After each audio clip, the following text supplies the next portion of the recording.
Hello everyone. हमारा आज का टॉपिक है फॉरेन एक्सचेंज मैनेजमेंट एक्ट के अंदर एक छोटा सा टॉपिक जिसका नाम है overseas direct investment. As the word suggest, overseas that means outside India, direct investment that is investments made by a person directly in that entity. So, इस concept के अंदर हमें जो मेन बातें डिस्कस करनी है कि ओवरसीज डायरेक्ट इन्वेस्टमेंट्स का कॉन्सेप्ट होता क्या है और किस तरीके से ओवरसीज डायरेक्ट इन्वेस्टमेंट्स के कॉन्सेप्ट्स का बेनिफिट उठाकर Indian party outside India invest कर सकती है। तो स्टार्ट करते हैं। पहले मैं आपको इस कॉन्सेप्ट के बारे में थोड़ी सी एक बेसिक इंट्रो देता हूं, उसके बाद फिर किस तरीके से इस कॉन्सेप्ट को यूज करके किन लिमिट्स के साथ इन्वेस्टमेंट्स की जा सकती हैं, किस फॉर्म में इन्वेस्टमेंट्स की जा सकती हैं, उसको डिस्कस करेंगे। सो स्टार्ट करते हैं इस कॉन्सेप्ट के साथ।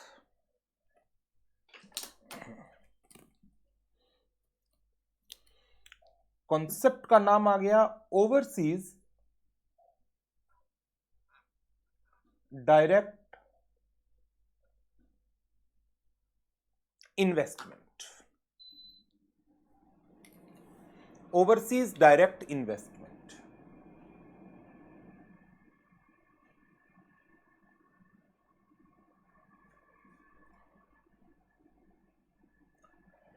फर्स्ट मैं आपको इसके बारे में एक बेसिक कॉन्सेप्ट डिस्कस कर रहा हूं।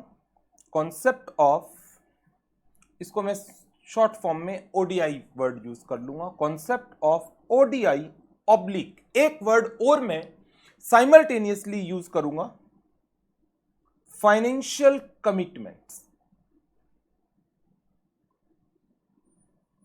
एफसी।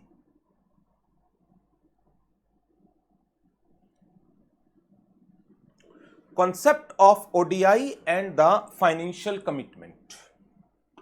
Now, किस तरीके से ये कॉन्सेप्ट काम करता है, इस कॉन्सेप्ट में मेन एस्पेक्ट्स क्या क्या हैं। लेट्स से एक इंडियन पार्टी है,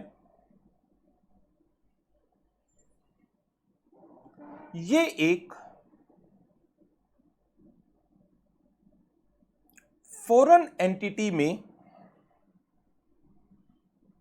in the form of equity investment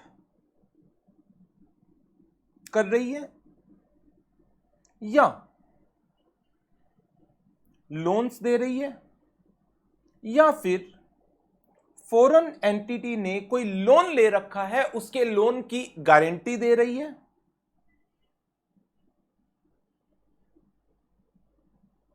या कोई परफॉर्मेंस गारंटी दे रही है फॉरेन एंटिटी के किसी कॉन्ट्रैक्ट के अंदर। ये वर्ड्स क्या है, फॉरेन एंटिटी क्या है, इंडियन पार्टी क्या है, अभी एक एक करके डिस्कस करेंगे। ये foreign entity, as the word suggest, foreign outside India है, तो जिस कंट्री में ये फॉरेन एंटिटी है उस कंट्री का नाम आ गया होस्ट कंट्री। यदि ये इन्वेस्टमेंट्स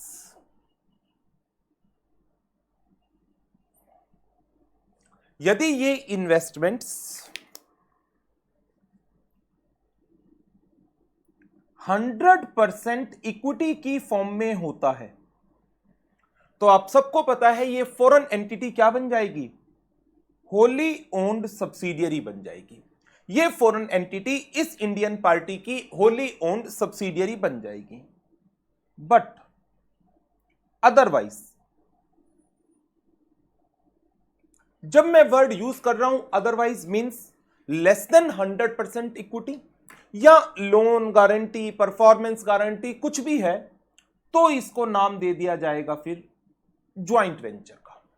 ज्वाइंट वेंचर का ये फॉरेन एंटिटी या तो होली ओन्ड सब्सिडियरी की कैटेगरी में आ जाएगी या ये ज्वाइंट वेंचर की कैटेगरी के अंदर आएगी।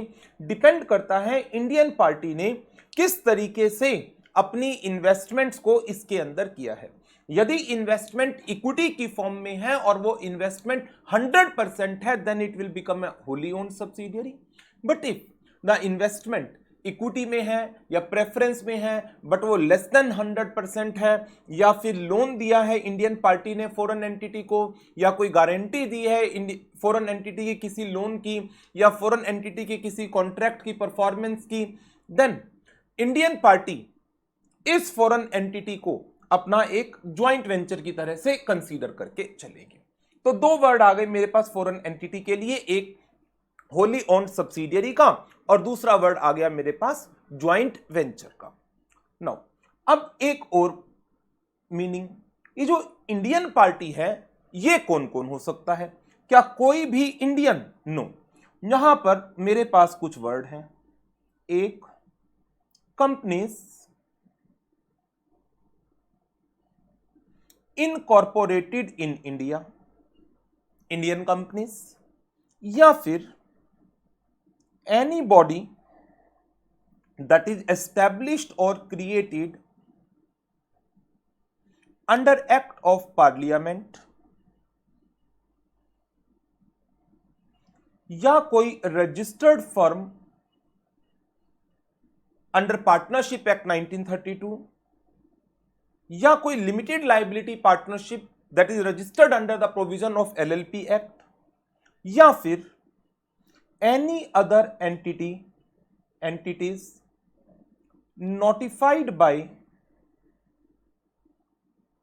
RBI। यहां पर वर्ड इंडिविजुअल नहीं लिखा हुआ है अभी, बट इंडिविजुअल भी इस तरीके से कुछ इन्वेस्टमेंट कर सकता है, उसको लेटर ऑन डिस्कस करेंगे।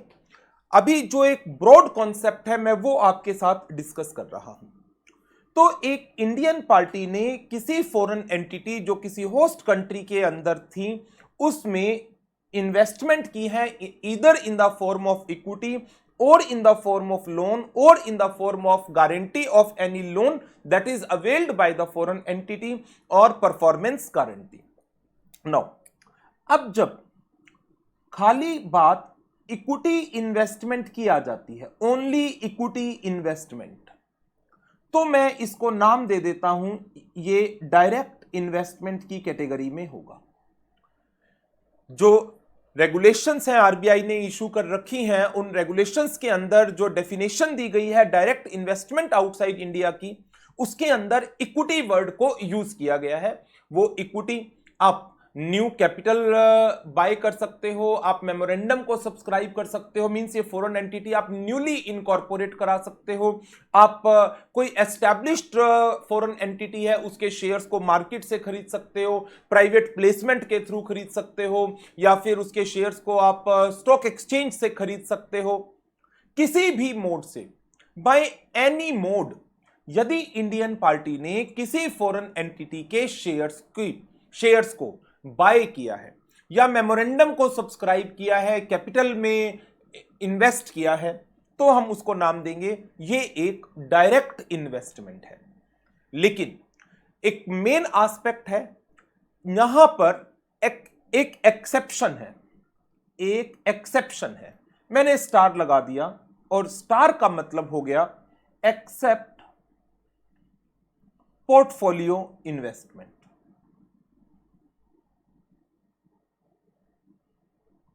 पोर्टफोलियो इन्वेस्टमेंट की फॉर्म में है तो फिर ये डायरेक्ट इन्वेस्टमेंट की कैटेगरी में नहीं आएगा।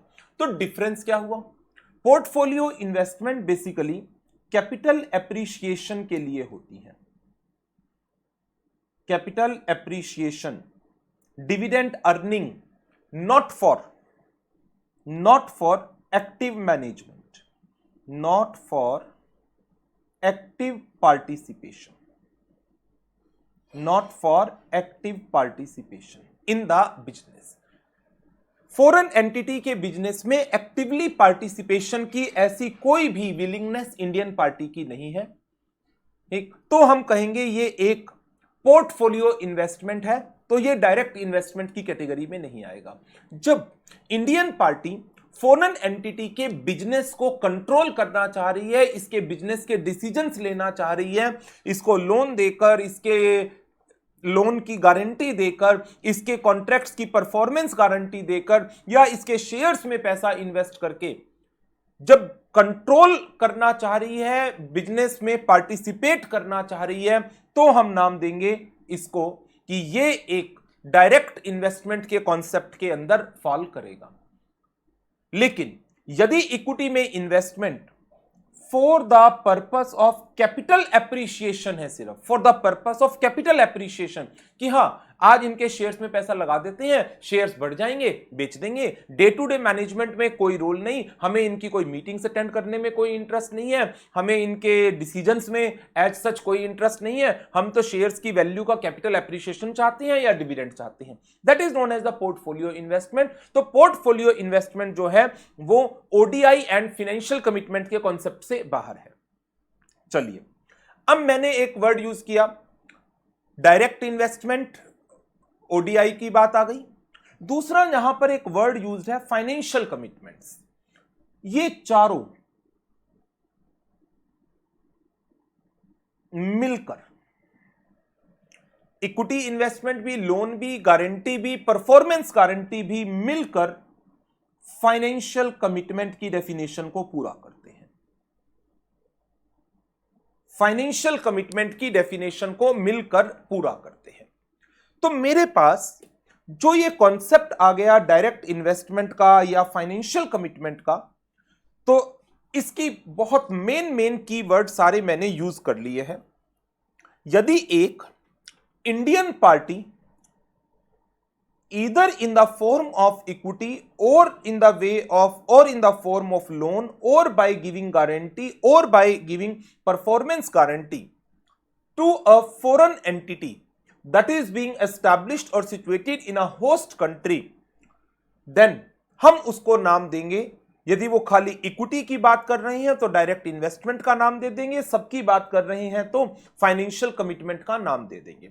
बट यदि इक्विटी की गई है सिर्फ और सिर्फ पोर्टफोलियो इन्वेस्टमेंट के पर्पस के लिए, that is for capital appreciation, regular earning of dividend, not for active participation in the business, तब ये डायरेक्ट इन्वेस्टमेंट की डेफिनेशन में कवर नहीं होगा, उसकी डेफिनेशन से बाहर हो जाएगा।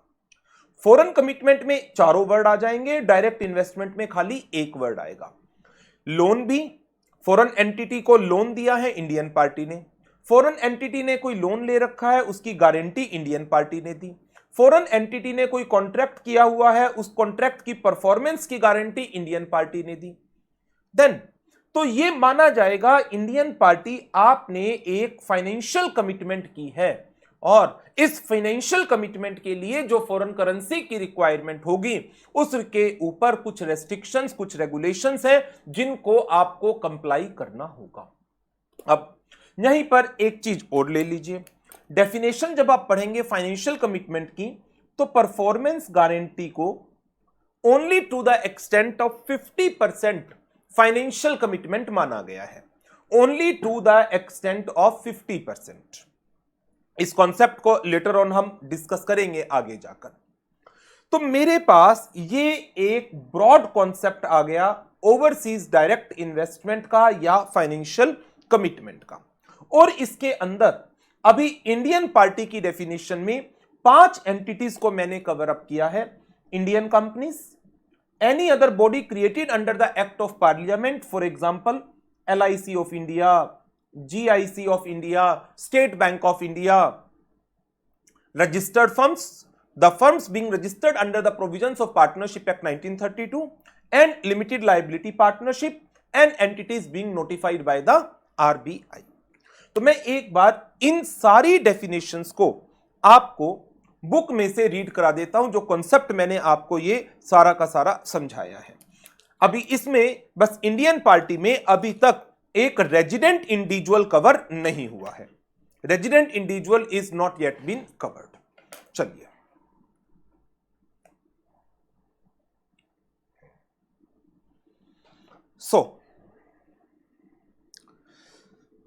टॉपिक चल रहा है हमारा ओवरसीज डायरेक्ट इन्वेस्टमेंट्स का।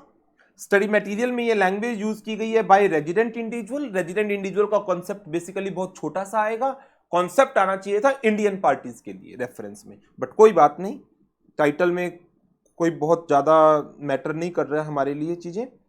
मीनिंग ऑफ इंपॉर्टेंट टर्म, सबसे पहले मेरे पास वर्ड आ गया direct investment outside India.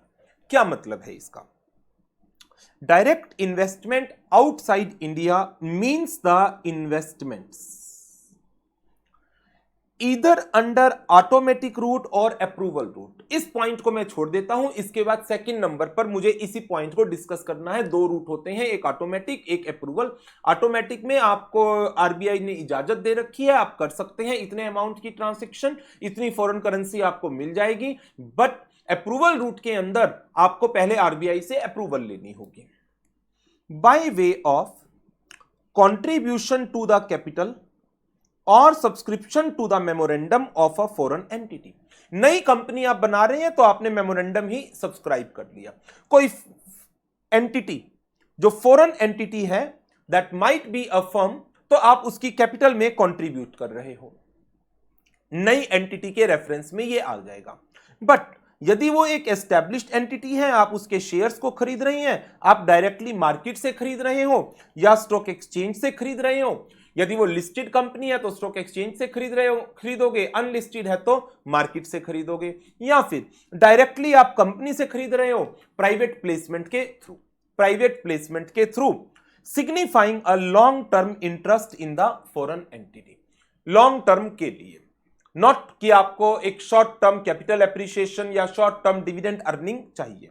However it does not include the portfolio investment, ये भी मैंने आपको बताया है। आगे बात कर लेते हैं। आगे मेरे पास पॉइंट है, resident individual may make ODI in the equity shares and compulsorily convertible preference shares.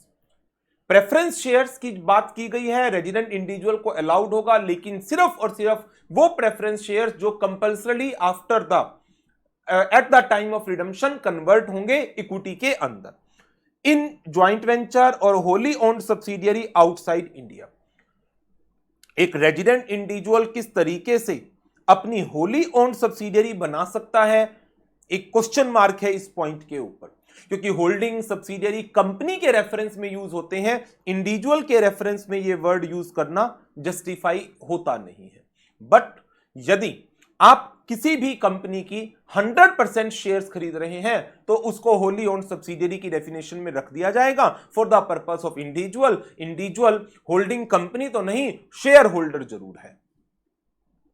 However the limit of ODI by the resident individual is prescribed by the RBI. ये पॉइंट मैं आपके साथ लेटर ऑन डिस्कस करूंगा।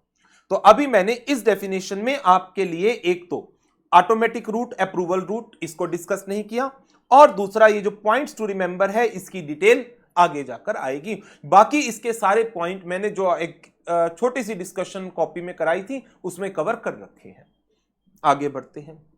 Financial commitments, the amount of direct investments by way of contribution to equity, एक, loan, दो, 100% of the amount of guarantee, 3, and 50% of the performance guarantee, 4, issued by an Indian party to or on behalf of its overseas joint venture company और wholly owned subsidiary। ये financial commitment की definition है, जिसमें अभी आपको सिर्फ इतना याद रखना है कि इसमें 4 चीजें कवर हैं, equity, loan, guarantee, performance guarantee. But performance guarantee का सिर्फ 50% पॉइंट कवर होगा। अभी जब मैं इसका आपको मोड्स कराऊंगा और उसके अंदर लिमिट कराऊंगा तो ये वर्ड आपको और ज्यादा क्लियर हो जाएंगे। ज्वाइंट वेंचर, अ फॉरेन एंटिटी फॉर्म्ड, रजिस्टर्ड और incorporated in accordance with the law and regulation of the host country in which the Indian party makes a direct investment। जहां पर इंडियन पार्टी एक अपनी इन्वेस्टमेंट कर रही है, डायरेक्ट इन्वेस्टमेंट कर रही है।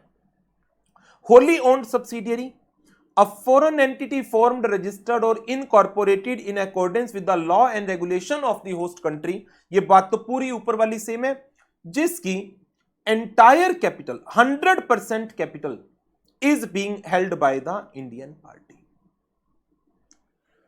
Now, अब देखो,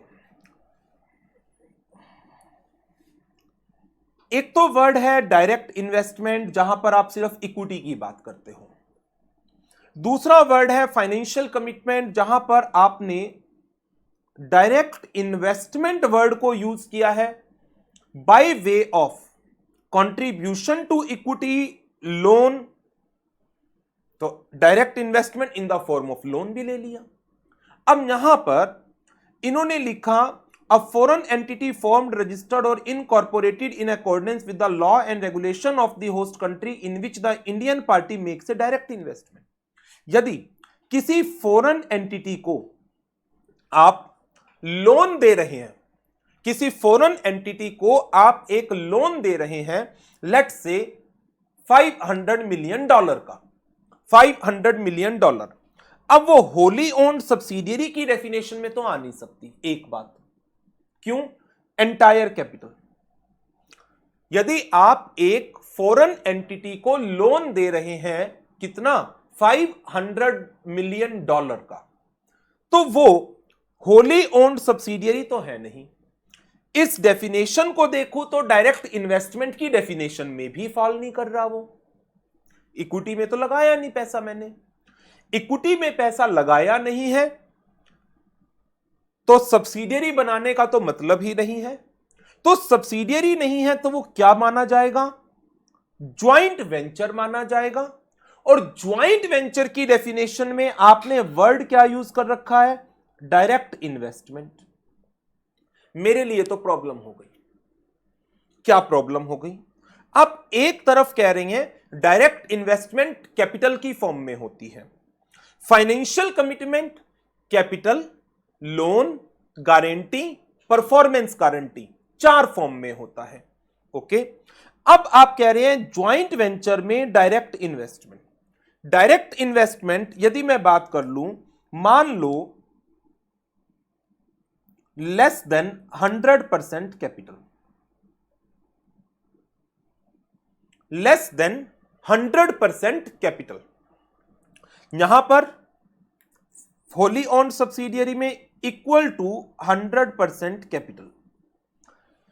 यहां पर वर्ड कैपिटल ही लिखा था, यहां पर वर्ड डायरेक्ट इन्वेस्टमेंट लिखा था। डायरेक्ट इन्वेस्टमेंट की बात करता हूं, लेस देन 100% कैपिटल। अब मेरे सामने क्वेश्चन मार्क लग गया, लोन। यदि इंडियन पार्टी ने फॉरेन एंटिटी को लोन दिया तो वो foreign entity Holi owned subsidiary में जाएगी या ज्वाइंट वेंचर में जाएगी? इंडियन पार्टी ने एक फॉरेन एंटिटी को लोन दिया तो वो होली ओन्ड सब्सिडियरी में जाएगा या ज्वाइंट वेंचर में जाएगा? तो इसके लिए फिर मुझे शेयर कैपिटल देखनी पड़ेगी। इसके लिए फिर मुझे शेयर कैपिटल देखनी पड़ेगी कि शेयर कैपिटल कितनी है, 100% है या लेस देन 100% है। अब आप यहां पर ये कह सकते हैं सर कैपिटल में इन्वेस्ट ही नहीं किया, सिर्फ लोन दिया। तो एक छोटा सा पॉइंट, एक रेगुलेशन में क्लियरली मेंशन है कि आप सिर्फ तभी लोन या गारंटी दे पाएंगे यदि आपने इन्वेस्टमेंट कर रखी होगी। तो इसका मतलब क्या लोन, गारंटी या परफॉर्मेंस गारंटी, ये 3 वर्ड की यदि मैं बात करता हूं, loan, guarantee and performance guarantee, क्या इन तीनों के लिए इक्विटी में इन्वेस्ट करना पहले जरूरी है क्या? सोच कर देखिए बस।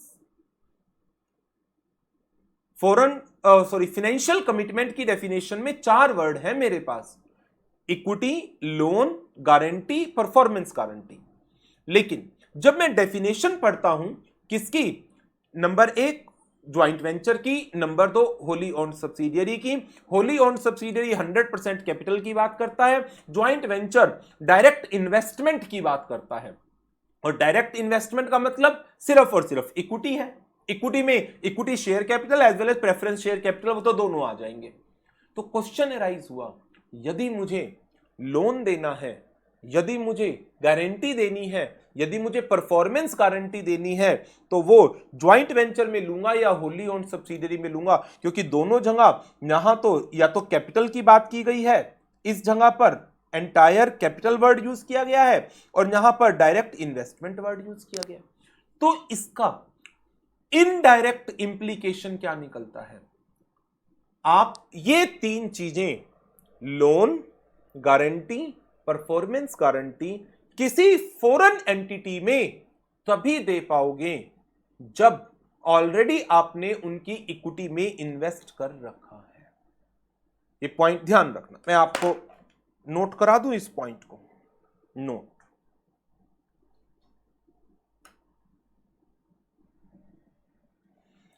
Financial commitment in the form of loans, guarantees,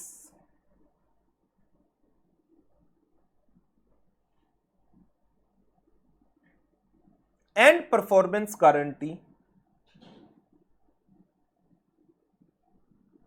by Indian party in a foreign entity is allowed only when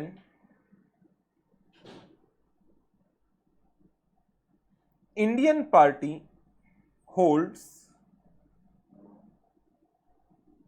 equity in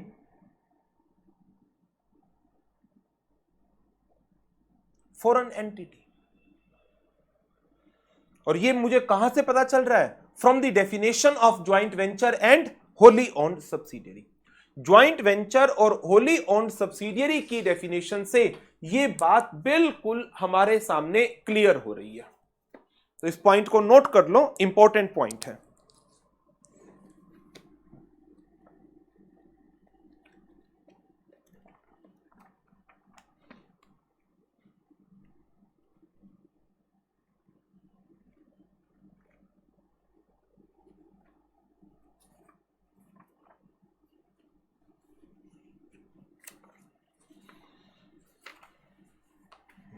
चलो बढ़े आगे, नेक्स्ट डेफिनेशन पर चलते हैं। नेक्स्ट डेफिनेशन है मेरे पास इंडियन पार्टी की। Indian party means a company incorporated in India और a body created under an act of parliament. 1, 2, partnership firm registered under the Indian partnership act 1932। 3, limited liability partnership registered under the limited liability partnership act 2008। 4, making investment in a joint venture और wholly owned subsidiary abroad and includes any other entity in India as may be notified by the Reserve Bank। 5, यही पांचों मैंने आपको note down भी करा रखी है। यदि एक से ज्यादा पर्सन मिलकर इन्वेस्टमेंट करते हैं इन द फॉरेन एंटिटी, एक से ज्यादा पर्सन, 5 है, 5 में से 2 पर्सन 3 पर्सन मिलकर करते हैं, तो उन सारों को भी कंबाइंड में क्या नाम दे दिया जाएगा? Indian party. सारों को कंबाइंड में। Host country, the country in which the foreign entity receiving the direct investment from an Indian party is registered or incorporated। Simple सी डेफिनेशन है। चलिए अब इसके बाद आगे बढ़ते हैं दूसरे पॉइंट के ऊपर। तो एक पॉइंट मैंने आपको यह करा दिया, concept of ODI and financial commitment का। अब दूसरा पॉइंट जो मेरे पास है वो है modes of ODI and financial commitment.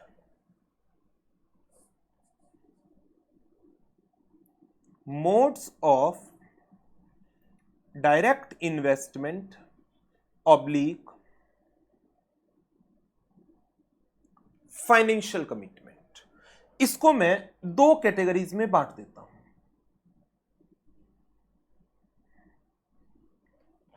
Category 1 में मेरे पास आ जाएगा पहला रूट, ऑटोमेटिक रूट।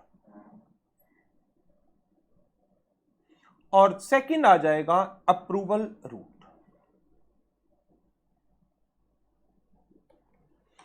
जब मैं बात करता हूं ऑटोमेटिक रूट की, that means RBI approval is not required. आप डायरेक्टली इन ट्रांजैक्शंस को कर सकते हैं।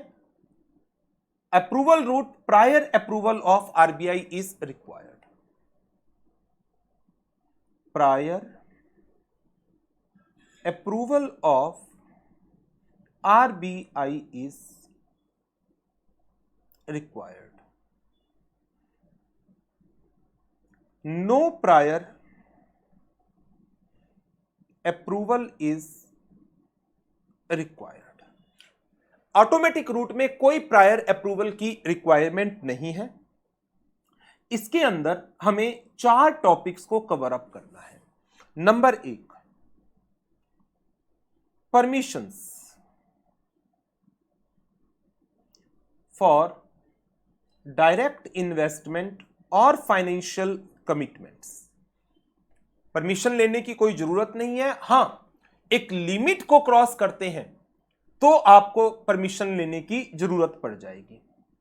नंबर 2 पर फाइनेंशियल कमिटमेंट्स में क्या क्या परमिसिबल लिमिट्स होंगे।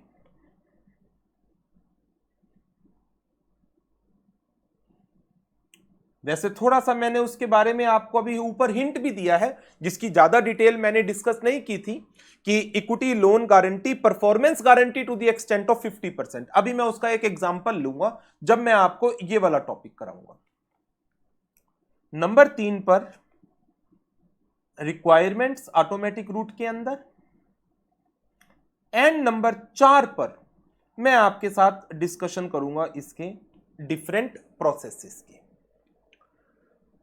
तो ये मेरा दूसरा टॉपिक आ जाएगा, modes of direct investment and financial commitment का। यही सबसे मेजर पार्ट है इस टॉपिक का, ऑटोमेटिक रूट, अप्रूवल रूट, और मेन इसमें मेरा टाइम इसी पर लगना है, ऑटोमेटिक रूट पर। और ऑटोमेटिक रूट पर भी मेरा मेन टाइम इस पहले टॉपिक के ऊपर ही ज्यादा लगेगा।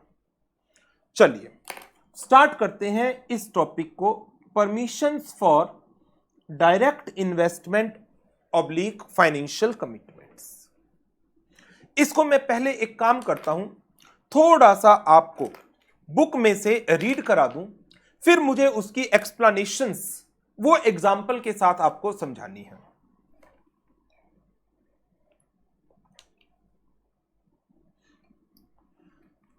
टॉपिक है मेरा mode of direct investment outside India.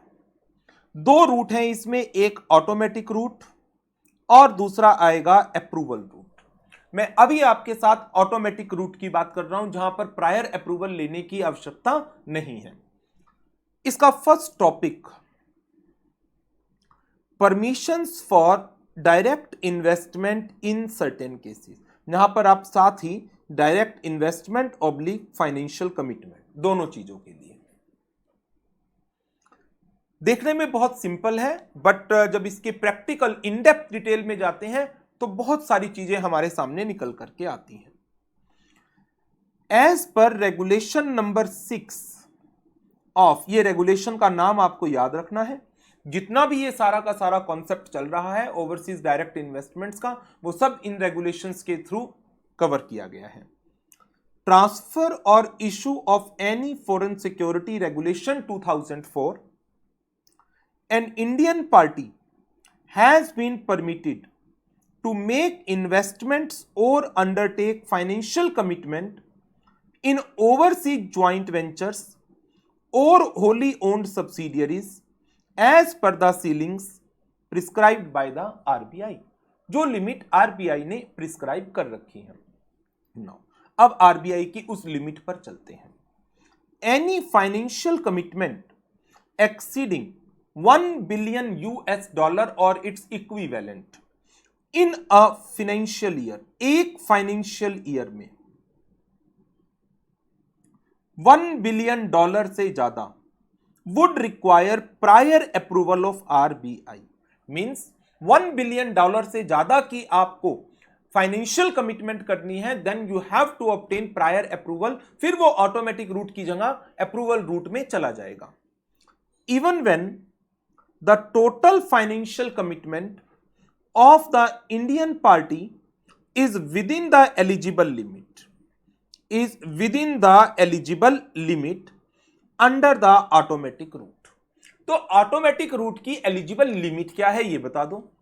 Automatic route की एलिजिबल लिमिट है 400% of the net worth as per the last audited balance sheet.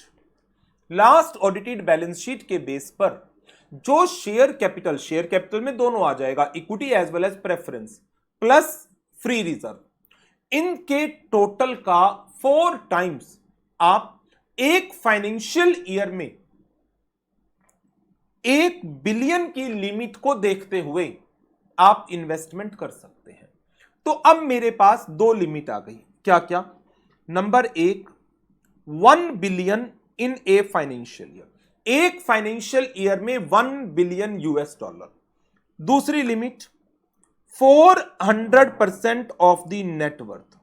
यहां पर कहीं फाइनेंशियल ईयर नहीं लिखा गया, यहां पर कहीं पर फाइनेंशियल ईयर नहीं लिखा गया। तो इसका मतलब क्या है, क्या ये जो लिमिट है ये एंटायर लाइफ की है क्या, हमेशा के लिए, फॉरएवर के लिए है? जी हां, ये लिमिट फॉरएवर है और ये लिमिट एक फाइनेंशियल ईयर की है। आपको दोनों लिमिट्स का कंप्लायंस करना है। तो अब मैं आपको ये जो परमिशंस है इसको करवा रहा हूं कुछ एग्जांपल्स के साथ। चलिए,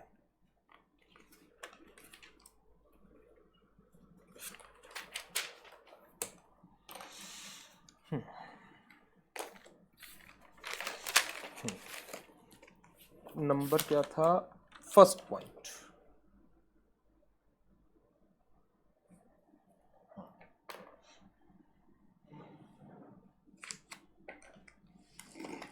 point number 1,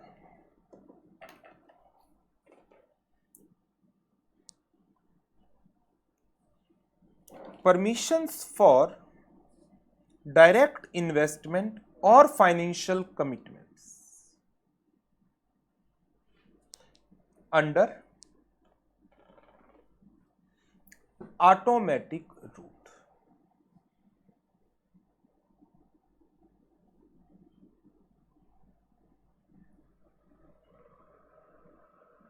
under automatic route 2 limits हैं, उन लिमिट्स का ध्यान रखना है मुझे। लिमिट 1, यूएस डॉलर 1 बिलियन, या आप कह सकते हैं 1000 million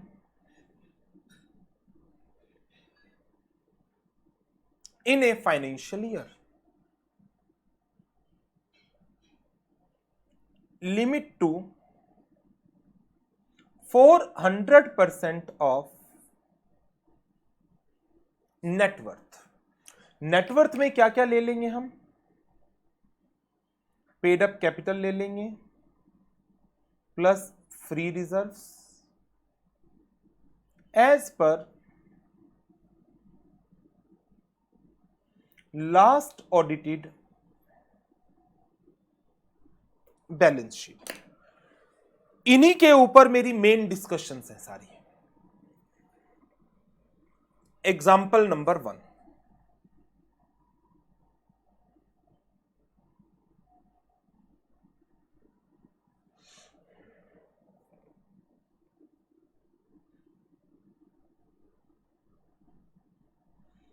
net worth of Indian party as on 31st March 2020।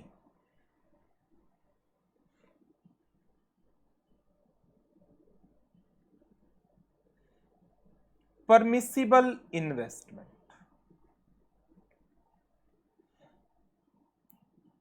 पहला केस नेटवर्थ है इंडियन पार्टी की $200 million US. Permissible investment for 2021 2021 में कितना इन्वेस्ट कर सकते हैं? Assuming that no prior investment, assume करिए अभी तक कोई भी और इन्वेस्टमेंट नहीं कर रखी है, नो प्रायर इन्वेस्टमेंट, तो 2021 में कितना इन्वेस्ट किया जा सकता है? 200 मिलियन का 400%, दैट मीन्स इसका आंसर आ गया 800 million US. Assuming that no prior, assuming that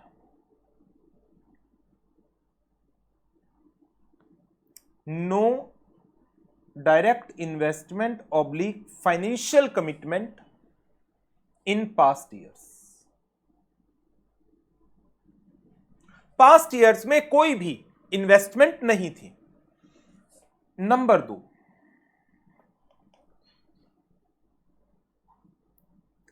300 million US. अब वही चीज करो, इसका 4 टाइम्स, इसका 4 टाइम्स बन गया 1200 मिलियन मींस 1.2 बिलियन. लेकिन फिर एक लिमिट आ गई मेरी 1 बिलियन. ऑटोमेटिक रूट की मैं बात कर रहा हूं, मैं आरबीआई से अप्रूवल लेने जा नहीं रहा. आरबीआई से अप्रूवल लेने नहीं जा रहे तो आपको अपने आप को रेस्ट्रिक्ट करना पड़ेगा. 300 multiply 4 1200 million, that means 1.2 billion. तो हम इसको रोकेंगे 1 बिलियन US. के ऊपर. और यहां पर भी मैं क्या एज्यूम कर रहा हूं? Assuming that no direct investment or financial commitment in past year. Past में कोई डायरेक्ट इन्वेस्टमेंट या फाइनेंशियल कमिटमेंट नहीं थी. आगे बढ़ते हैं, पॉइंट नंबर सी पर चलते हैं. Point number C, 400 million US. Assume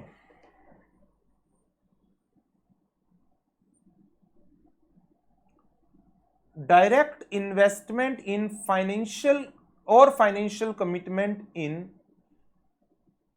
past years. कितना assumption ले लो, कितनी?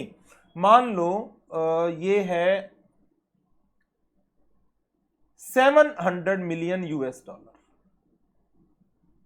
700 मिलियन US. अब मुझे बताओ कि यदि 700 मिलियन ऑलरेडी है, मैं मैक्सिमम कितना कर सकता हूं? 400 का 4 टाइम्स 1600. 1600 में से मैं 700 ऑलरेडी कर चुका हूं.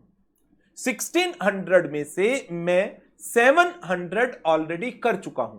तो बचा कितना? 900. 900 और मैक्सिमम लिमिट कितनी है एक ईयर में? 1000 मिलियन. तो ठीक है, करंट ईयर में मैं कितना कर पाऊंगा? 900 मिलियन US. चलो एक और एग्जांपल ले लेता हूं.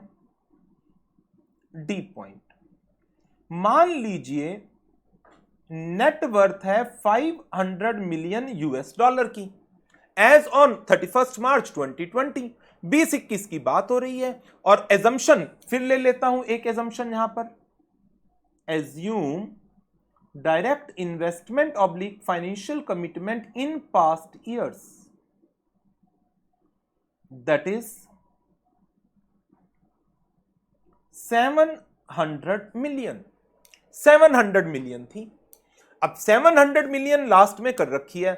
500 का 4 टाइम्स, 500 का 4 टाइम्स 2000 मिलियन मींस 2 बिलियन. लेकिन ऑलरेडी कितना कर चुका हूं? 700 मिलियन. तो बच गया कितना? 1300 मिलियन. 1300 मिलियन या 1.3 बिलियन. लेकिन एक फाइनेंशियल ईयर में मैं मैक्सिमम कितना कर सकता हूं? 1 बिलियन. 1 बिलियन. तो 1 बिलियन और 1.3 billion whichever is lower, और लोअर क्या आ जाएगा मेरे आंसर में? फिर 1.3 बिलियन. सॉरी 1 बिलियन, लोअर आ गया 1 बिलियन यूएस डॉलर। तो यदि मैं एक परमिसिबल लिमिट को लिखना चाहूं एक लाइन में तो ये क्या बन जाएगी? परमिसिबल डायरेक्ट इन्वेस्टमेंट और financial commitment is equal to lower of 1 billion US dollar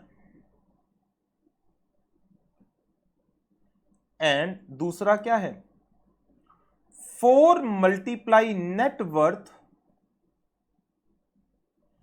minus existing direct investment oblique financial commitment. मुझे दोनों चीजों को कवर अप करके चलना है, दोनों चीजों को, एक फाइनेंशियल ईयर के कंसेप्ट को भी और टोटल 4 टाइम्स की वैल्यू को भी मुझे लेकर के चलना है। तो 1 बिलियन यूएस डॉलर और 4 times of net worth minus existing one, minus existing one. चलो अब मैं आपको एक और एग्जांपल देता हूं।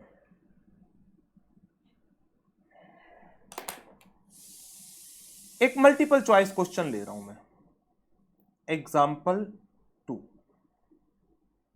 एक मल्टीपल चॉइस क्वेश्चन की फॉर्म में। मान लीजिए net worth as on 31st March 19, 300 million US dollar. Net worth as on 31st March 20, 400 million US dollar.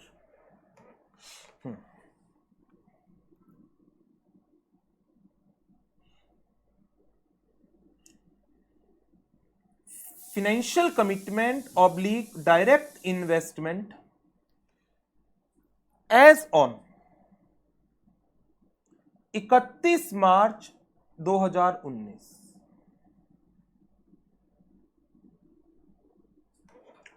900 million US dollar. 31 मार्च 19 को 900 मिलियन थी। क्या मैं कर सकता हूं 31 मार्च 19 को पिछले की, उससे पिछले साल की 18 की भी ले लूं, ये लो 31 मार्च 2018, 31 मार्च 2018 की कैपिटल भी मान लीजिए 300 मिलियन ही थी।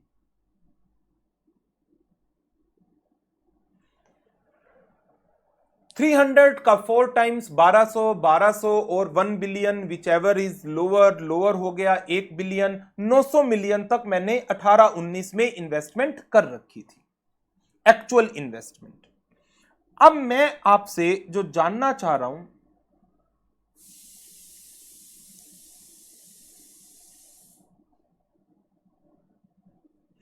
एक सेकेंड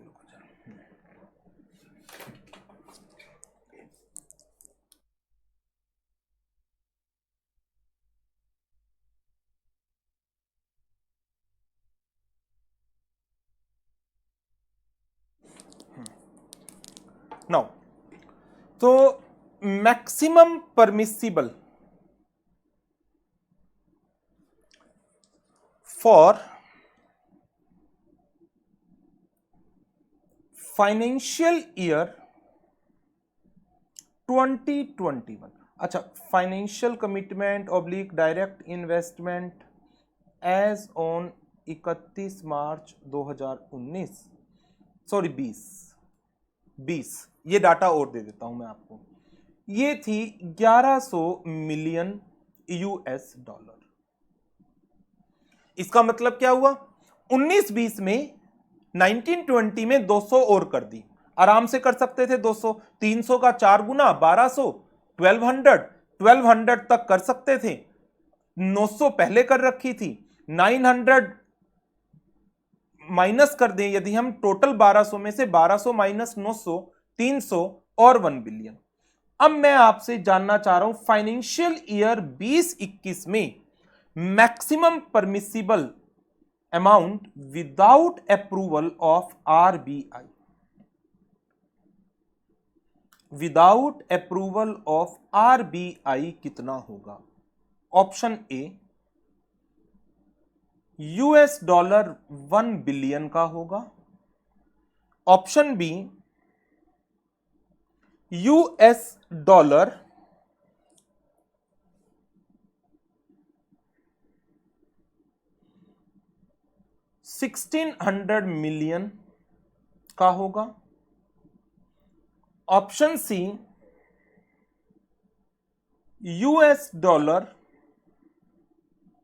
$600 मिलियन का होगा, ऑप्शन डी नील। सोचकर जवाब दीजिएगा, सोचकर जवाब दीजिएगा इसका।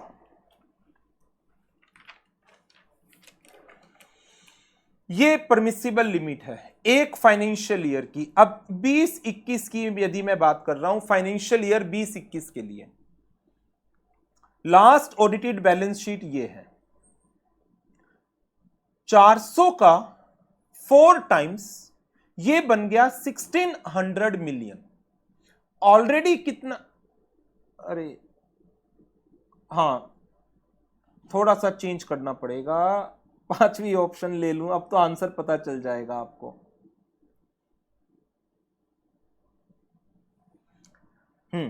400 का 4 टाइम्स 1600 में से एग्जिस्टिंग इन्वेस्टमेंट माइनस हुई 1100, 1600 माइनस 1100 500 और 1 बिलियन, 500 मिलियन या 1 billion whichever is lower, और लोअर कितना है 500 million.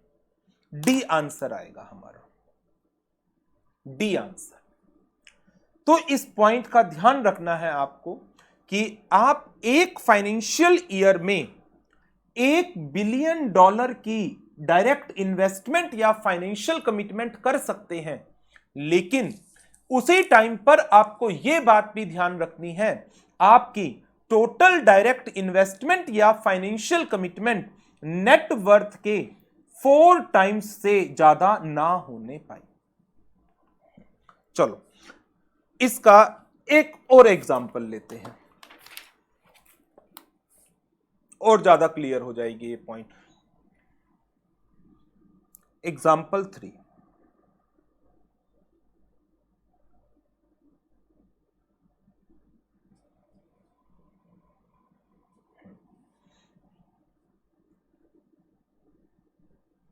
net worth as on 31st March 2020 $600 million US. Financial commitment as on 31st March 2020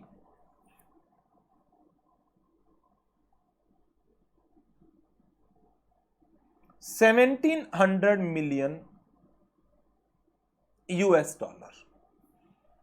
Maximum permissible financial commitments for financial year 2021 बताइए without approval of RBI। Automatic route के अंदर, automatic route के अंदर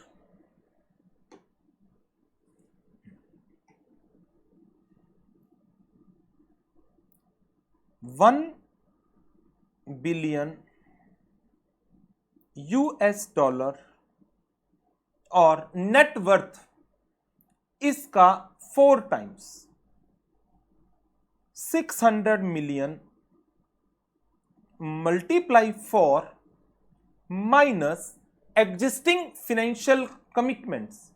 existing financial commitment है 1700 की, तो 2400 minus 1700 700 और 1 billion whichever is lower 700 million US।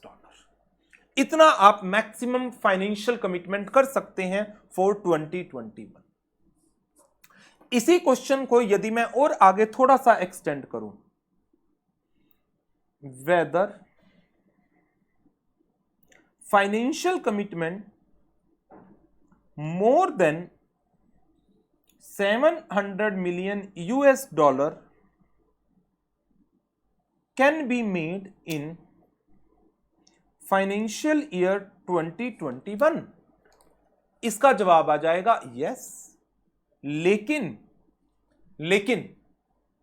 Automatic route की जगह कौन से रूट में जाना पड़ेगा? अप्रूवल रूट में। यस, विद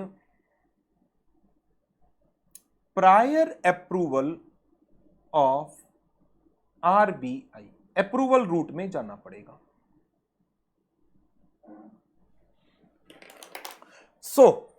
ये एग्जाम्पल्स हैं, मल्टीपल चॉइस क्वेश्चंस में इंपॉर्टेंट बनते हैं, और इवन जो इलेक्टिव पेपर में जिन्होंने इलेक्टिव पेपर इकोनॉमिक लॉ का ऑप्ट कर रखा है उनके लिए तो ऐसे क्वेश्चंस के चांसेस कंपैरेटिवली ज्यादा हो जाते हैं। ये मैंने आपको 2-3 एग्जाम्पल करा दिए हैं इसके, और ये मेरा पहला टॉपिक था परमिशंस फॉर डायरेक्ट इन्वेस्टमेंट या फाइनेंशियल कमिटमेंट्स का। फाइनेंशियल कमिटमेंट्स में 4 वर्ड यूज कर रहे हैं हम: equity investment, loan guarantee, performance guarantee. इस पॉइंट को मैंने अभी तक आपके साथ डिटेल में कवर नहीं किया है।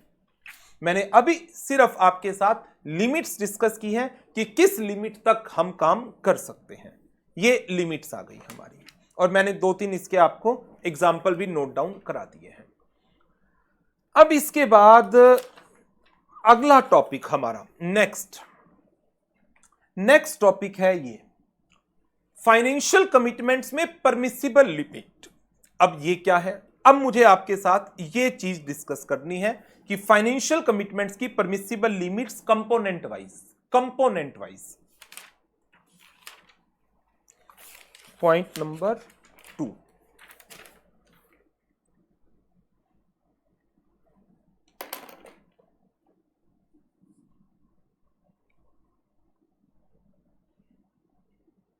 Component wise permissible elements in financial commitments.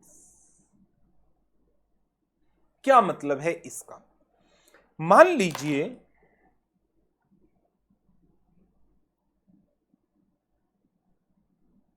Indian party ने एक फॉरेन एंटिटी में नंबर 1 $200 million US इक्विटी में लगा रखा है। नंबर 2 $20 million US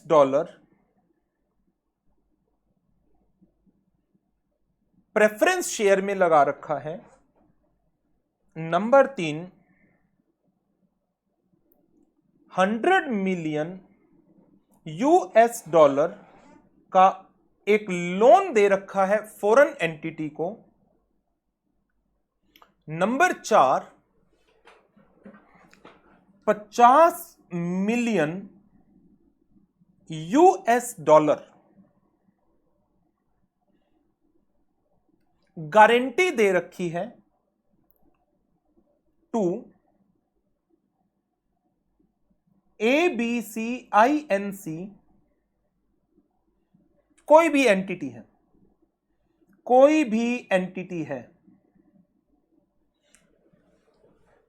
$50 मिलियन की गारंटी दे रखी है ABCINC को for loan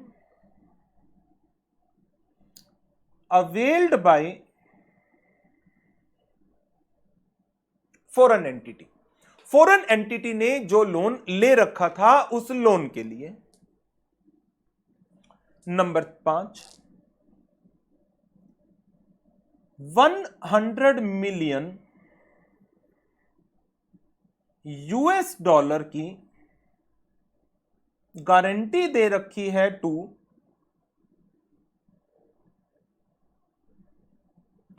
state bank of India 100 million US dollar की गारंटी दे रखी है किसको? स्टेट बैंक ऑफ इंडिया को, एज ए काउंटर गारंटी।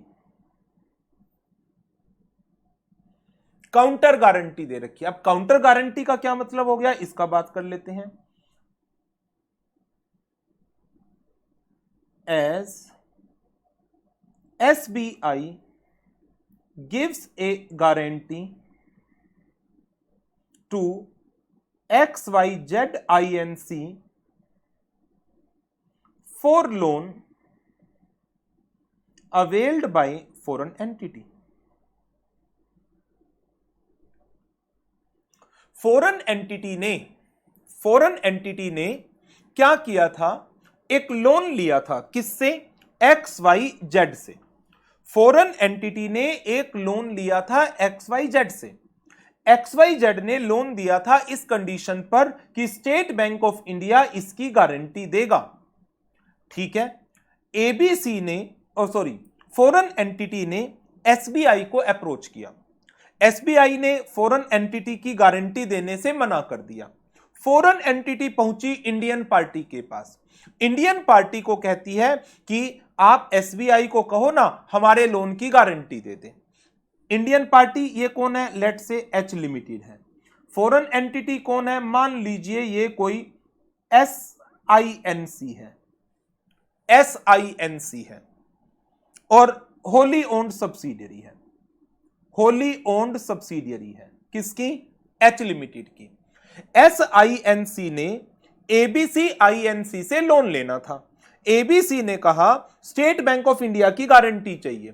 किसी भी बैंक की, इंडियन बैंक की गारंटी मांग ली। इंडियन बैंक ने गारंटी देने से कर दिया हां, लेकिन कंडीशन रखी कि H लिमिटेड आप काउंटर गारंटी दो। H लिमिटेड आप काउंटर गारंटी दो। किस बात की काउंटर गारंटी?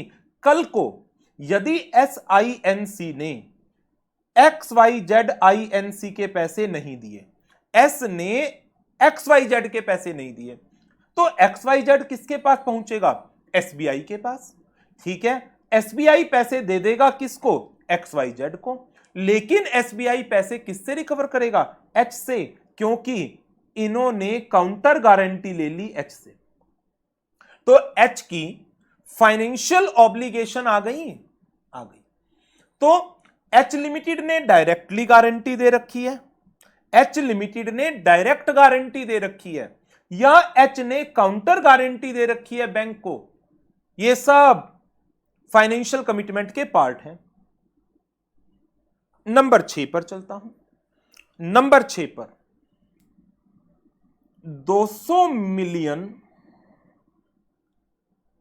US डॉलर की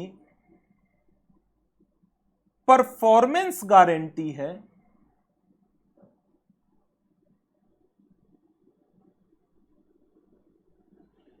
टू MNINC। 200 मिलियन की परफॉर्मेंस गारंटी है टू MNINC। ये क्या है? S और MN के बीच में कोई कॉन्ट्रैक्ट हुआ। MN ने अपना एक बहुत बड़ा कॉन्ट्रैक्ट SINC को दिया और कहा आपको इस कॉन्ट्रैक्ट में इन शर्तों का कंप्लायंस करना है और आपकी परफॉर्मेंस बहुत अच्छी आनी चाहिए। परफॉर्मेंस के कुछ बेंचमार्क सेट कर दिए गए और साथ ही कहा गया कि यदि इन बेंचमार्क को अचीव नहीं कर पाए तो आपको हर्जाना देना होगा 200 मिलियन US डॉलर का, और इसकी गारंटी दिलवाओ आप हमें किसी से।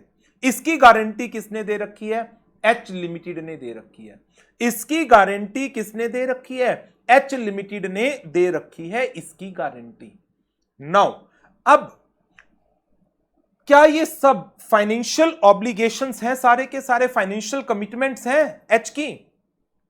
अब जरा वापिस से उस डेफिनेशन के ऊपर आ जाओ जो फाइनेंशियल कमिटमेंट की डेफिनेशन हमने पढ़ी थी। फाइनेंशियल कमिटमेंट की डेफिनेशन में मेरे पास देखो क्या क्या वर्ड थे। नंबर 1 वर्ड में मैंने लिखा था इक्विटी, नंबर 2 पे मैंने लिखा लोन, नंबर 3 पे मैंने लिखा गारंटी, नंबर 4 पर मैंने लिखा परफॉर्मेंस गारंटी। अब देखो, यदि मैं आपसे यहां पर पूछता हूं इस एग्जांपल में, what is the total financial commitment of H limited,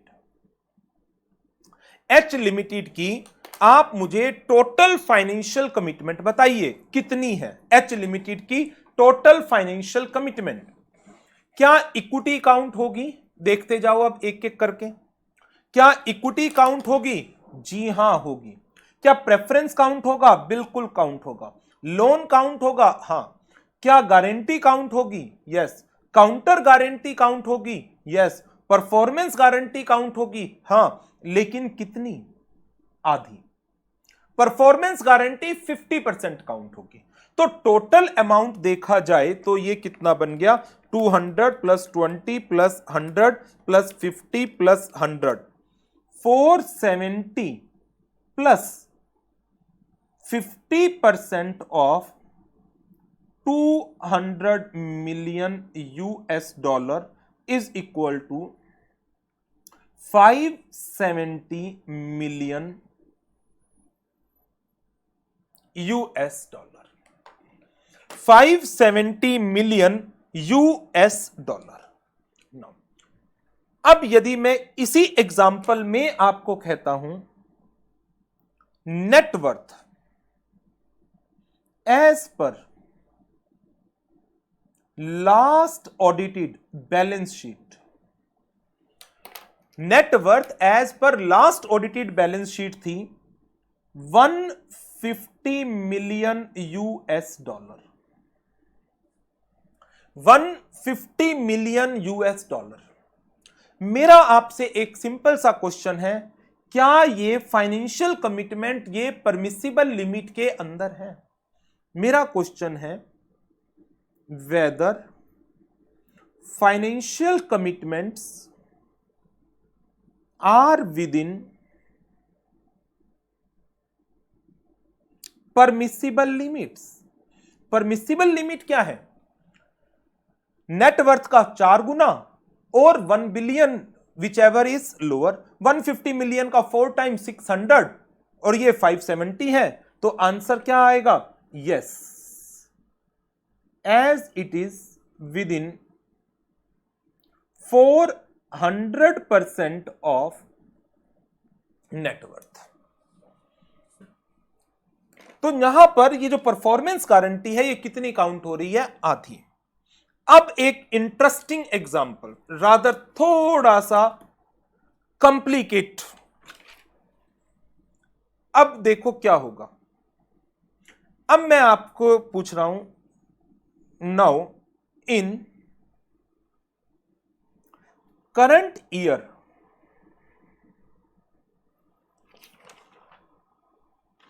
MNINC invokes performance guarantee.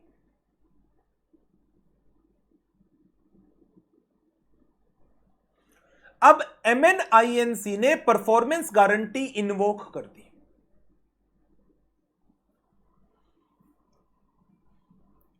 How much amount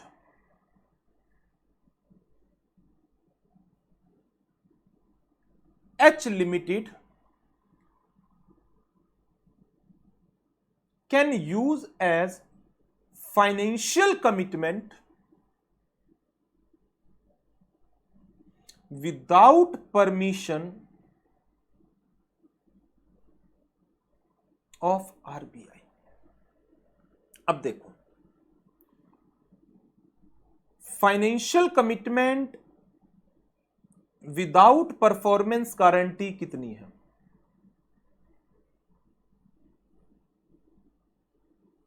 financial commitment without performance guarantee कितनी थी? 470 मिलियन यूएस डॉलर, यही थी ना। परफॉर्मेंस गारंटी कितनी आ गई? अब 200 मिलियन यूएस डॉलर की आ गई।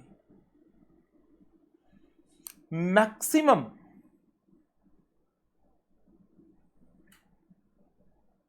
Permissible financial commitment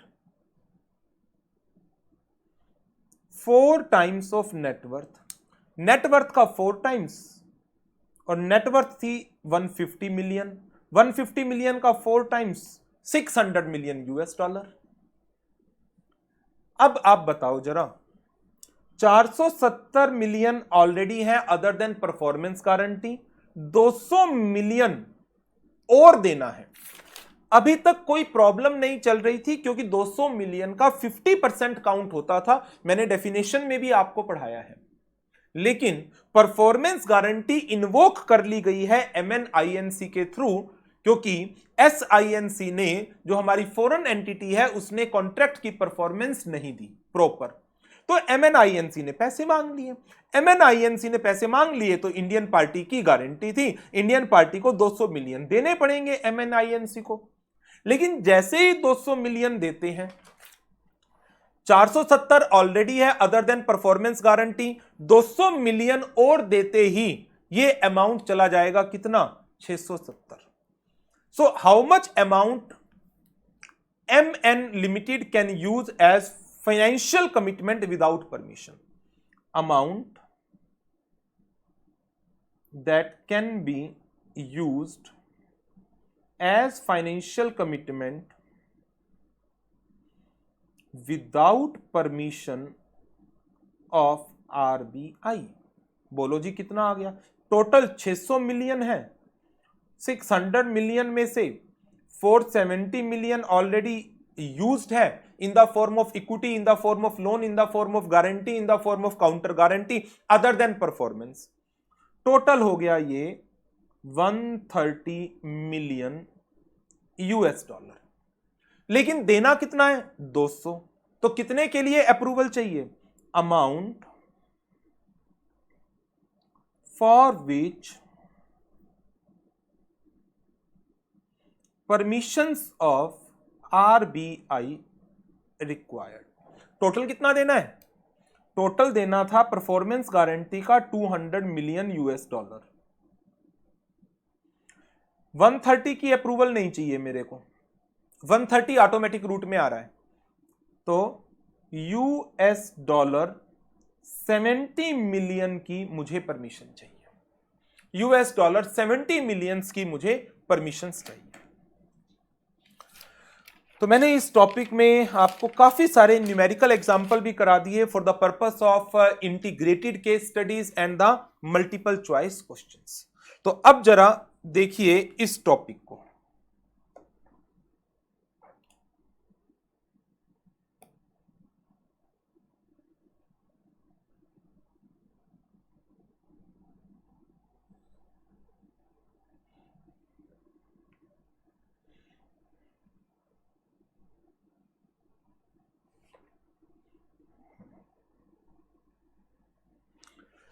The total financial commitment of the Indian party in all the joint venture wholly owned subsidiary shall comprise of the following: 100% amount of the equity share or compulsorily convertible preference shares, 100% of the amount of other preference share। तो एक ही line में हो सकती थी दोनों बातें, 100% of the equity as well as preference, जब दोनों ही कवर कर लिए। तो आगे 100% of the amount of loan, मैंने अपने उस एग्जांपल में ले रखा है। 100% of the amount of guarantee other than performance guarantee issued by Indian party, जो मेरे इस एग्जांपल में पॉइंट नंबर कहां पर था, पॉइंट नंबर 4 पर 50 मिलियन की गारंटी दे रखी थी ABC INC को for the loan availed by the foreign entity. S ने ABC से लोन ले रखा था, इसकी गारंटी एच ने दे रखी थी। आगे 100% of the amount of bank guarantee issued bye a resident bank on behalf of JV और WOS of the Indian party. Indian party हमारे इस एग्जांपल में कौन है? H limited. इसका JV या WOS कौन है? SINC ने लोन ले रखा है किससे? XYZ से। XYZ की लोन की गारंटी किसने दे रखी है? एक रेजिडेंट बैंक ने। रेजिडेंट बैंक ने बदले में क्या मांग रखी है? Counter guarantee. काउंटर गारंटी किसकी है? H की। Next and the last 50% of the amount of the performance guarantee issued by the Indian party provided that, ये जो मैंने आपको लास्ट एग्जांपल कराया है ये उसका प्रोविजन है, if the outflow on account of invocation of performance guarantee result in the breach of limit of financial commitment. Financial commitment की लिमिट चल रही थी हमारे एग्जांपल में 600 मिलियन की, जैसे ही परफॉर्मेंस गारंटी मांग ली गई तो लिमिट ब्रीच हो रही थी। Prior permission of the Reserve Bank is to be obtained before executing the remittance beyond the limit prescribed for the financial commitment. यह था हमारा second point about various permissible limits within the components of financial commitments. अब आगे बढ़ते हैं और आगे तो बहुत सिंपल सी चीजें आ जाएंगी, जिसमें रिक्वायरमेंट्स और प्रोसेस ये पूरा थ्योरेटिकल पार्ट है, इसको मैं आपको डायरेक्टली बुक में से करा रहा हूं। अब आगे तो वैसे छोटी छोटी सी चीजें हैं जिसके अंदर कोई बहुत ज्यादा डिस्कशन के पॉइंट्स नहीं हैं।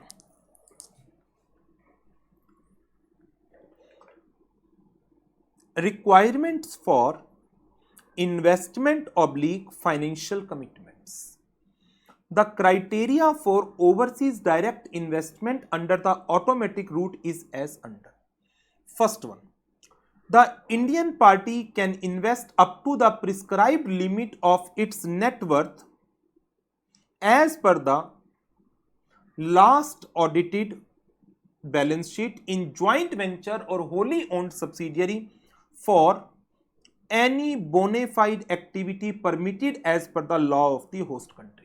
इल्लीगल एक्टिविटीज के लिए आप ये काम नहीं कर सकते, जेन्युइन सी बात है, इल्लीगल के लिए थोड़ी अलाउड करेंगे हम। आगे ये लिमिट नेटवर्थ की, जो नेटवर्थ का 4 टाइम्स है, ये अप्लाई नहीं होंगे यदि आप अपने EEFC के अकाउंट में से पैसे दे रहे हो, आपने कोई एक्सपोर्ट की थी तो फॉरेन करेंसी अर्न कर रखी है और आपकी वो फॉरेन करेंसी EEFC अकाउंट में पड़ी है, exchange earner foreign currency account, उसमें से आप फाइनेंशियल कमिटमेंट्स कर रहे हो, then it is okay, limit apply नहीं होगी। और आपने फंड रेज कर रखे हैं, that is through the American depository receipts या ग्लोबल डिपॉजिटरी रिसीट्स, इसका कॉन्सेप्ट आप सब लोगों ने SFM में पढ़ रखा है, तो ये भी आपने फॉरेन करेंसी में पैसा रेज किया हुआ है, इससे आप फाइनेंशियल कमिटमेंट कर रहे हो, हमें कोई इशू नहीं है, कोई लिमिट अप्लाई नहीं होगी। आगे बढ़ते हैं।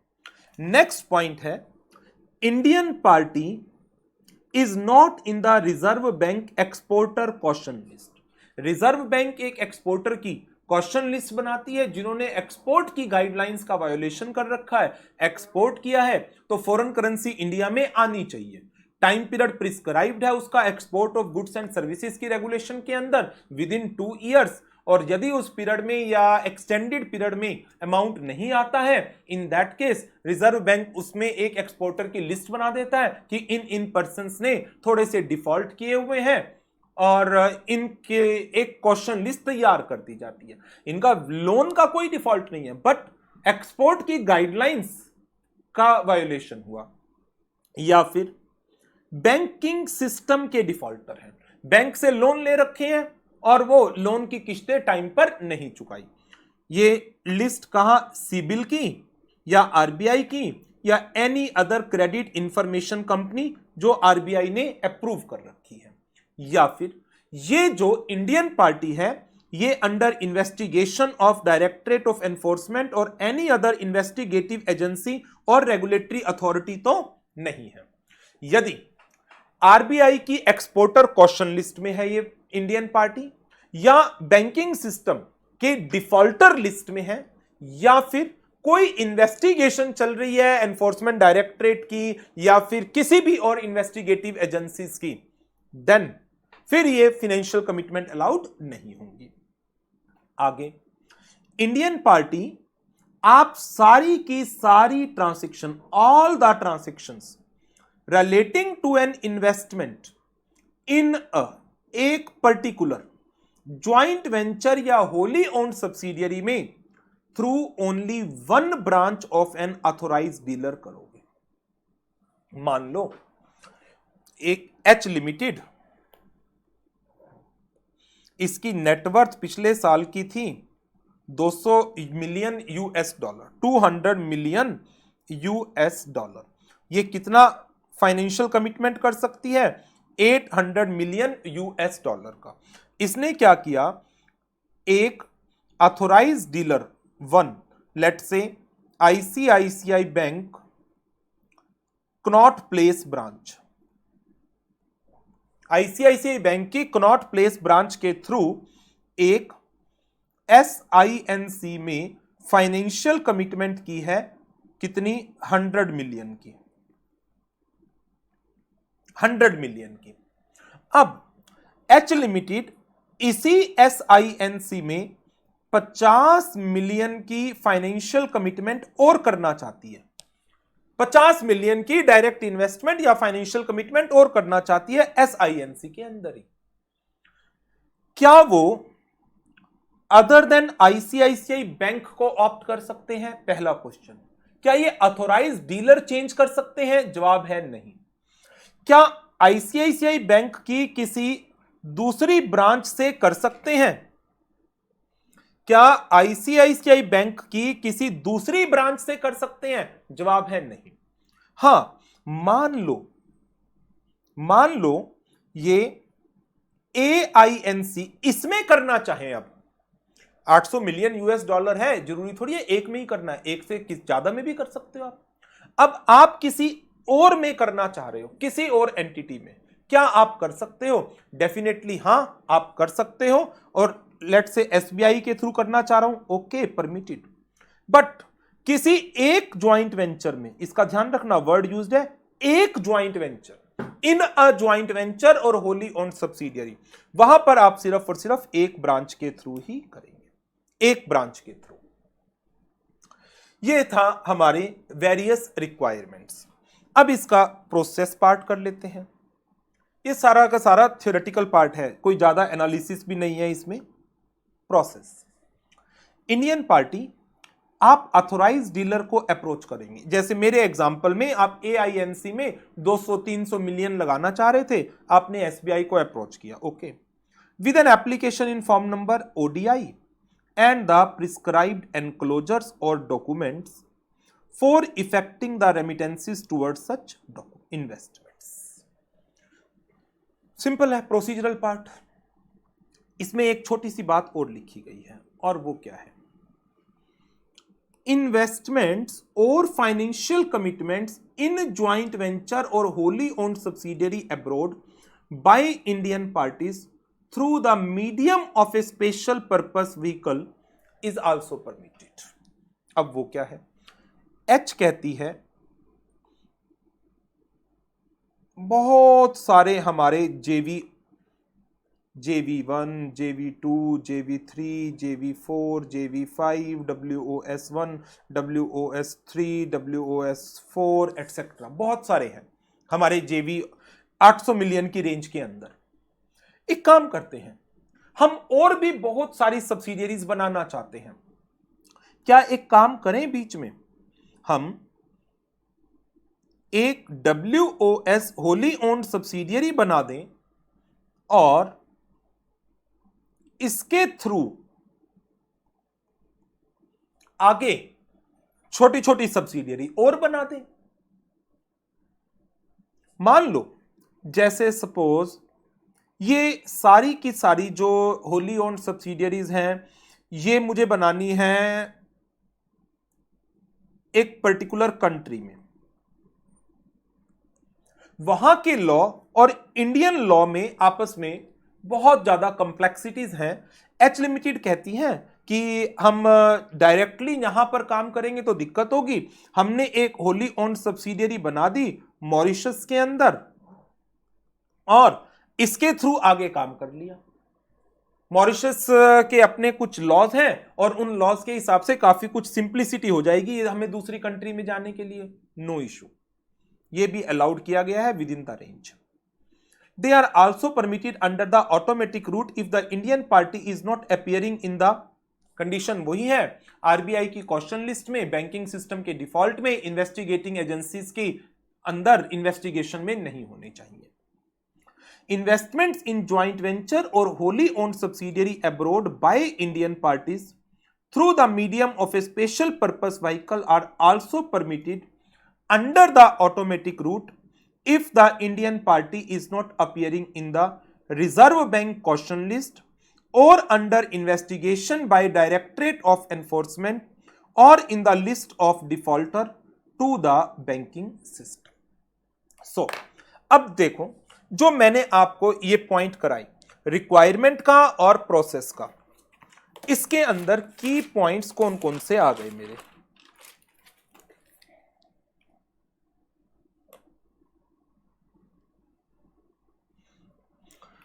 पॉइंट नंबर 3,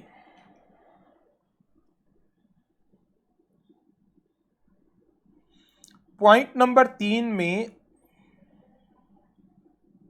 रिक्वायरमेंट्स क्या क्या आ गई।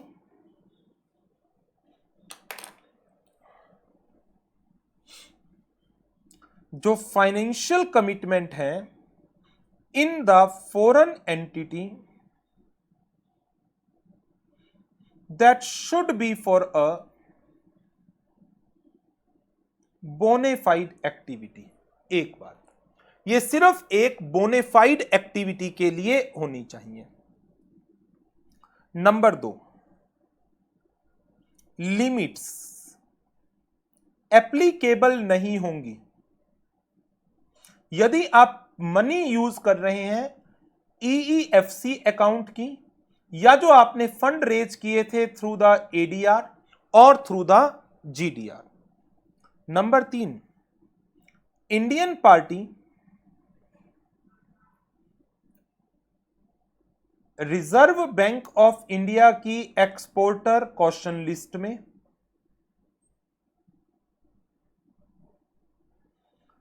बैंकिंग सिस्टम में लिस्ट ऑफ डिफॉल्टर्स या इन्वेस्टिगेशन बाय ED और अदर एजेंसीज या रेगुलेटरीज अथॉरिटीज में फॉल नहीं करनी चाहिए, नहीं करनी चाहिए। और financial commitment in a joint venture और होली ओन्ड सब्सिडियरी, ये सिर्फ और सिर्फ one branch of authorised dealer होनी चाहिए। ये रिक्वायरमेंट है 4 मेन। इसके बाद बात कर लेते हैं प्रोसेस की रिक्वायरमेंट्स क्या क्या है। प्रोसेस, अब आपको फाइनेंशियल कमिटमेंट के लिए फॉरेन एक्सचेंज चाहिए, तो फॉरेन एक्सचेंज के लिए आपको अप्रोच करना पड़ेगा किसको, RBI को ना। RBI ने तो परमिशन दे दी लिमिट तक की, आप अप्रोच करें ऑथोराइज्ड डीलर को in form number ODI with prescribed documents. और फिर एक छोटा सा पॉइंट और था, डायरेक्ट इन्वेस्टमेंट या financial commitments through special purpose vehicle that is intermediaries permitted with in limit. जितनी आपकी लिमिट है उस लिमिट तक परमिटेड है, प्रोवाइडेड ये वाली सारी बातें। RBI की एक्सपोर्टर कॉशन लिस्ट में नहीं आनी चाहिए इंडियन पार्टी, बैंकिंग सिस्टम की जो लिस्ट ऑफ डिफॉल्टर है उसमें नहीं होनी चाहिए इंडियन पार्टी, ED या किसी और एजेंसीज की इन्वेस्टिगेशन के अंदर ये इंडियन पार्टी फॉल नहीं करनी चाहिए। तो ये था हमारा एक part as to the automatic route. Automatic route का पार्ट हमारा हो गया कवर। अब इसके बाद आगे बात आ जाती है अप्रूवल रूट की। अप्रूवल रूट में प्रायर अप्रूवल लेनी पड़ेगी RBI की। RBI की प्रायर अप्रूवल के लिए आप RBI को अप्रोच करेंगे और इसके लिए जो आप अप्रोच करेंगे वो थ्रू ऑथोराइज्ड डीलर कैटेगरी 1 और फॉर्म नंबर वही यूज्ड होगा, form number ODI, form ODI. और आरबीआई क्या करेगी, देखकर कि जेन्युइन पर्पस के लिए है, वाइबल प्रोजेक्ट है, इससे एक्सटर्नल ट्रेड को फायदा पहुंचेगा, फाइनेंशियल पोजीशन स्ट्रांग है इंडियन पार्टी की, तो वो अप्रूवल ग्रांट कर सकते हैं। चलो अब मैं आपको अप्रूवल रूट रीड करा रहा हूं, इसमें समझाने वाला कुछ भी नहीं है, बेसिकली थ्योरेटिकल पार्ट है, तो उसको कवर अप करते हैं।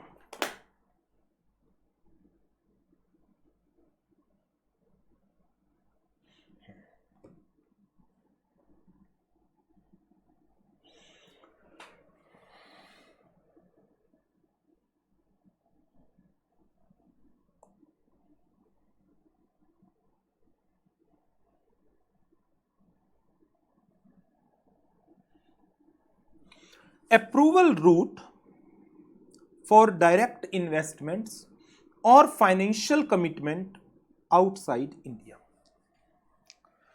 अप्रूवल रूट में लाइक आप एक साल में 1 बिलियन यूएस डॉलर से ज्यादा करना चाह रहे हो, या फिर नेटवर्थ के 4 टाइम्स से ज्यादा करना चाह रहे हो, okay. Prior approval of RBI would be required in all other cases of direct investments और financial commitments abroad.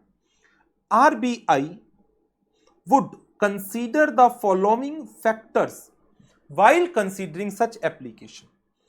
Prima facie viability, क्या ये एक फाइनेंशियली ऑपरेशनली वायबल प्रोजेक्ट होगा?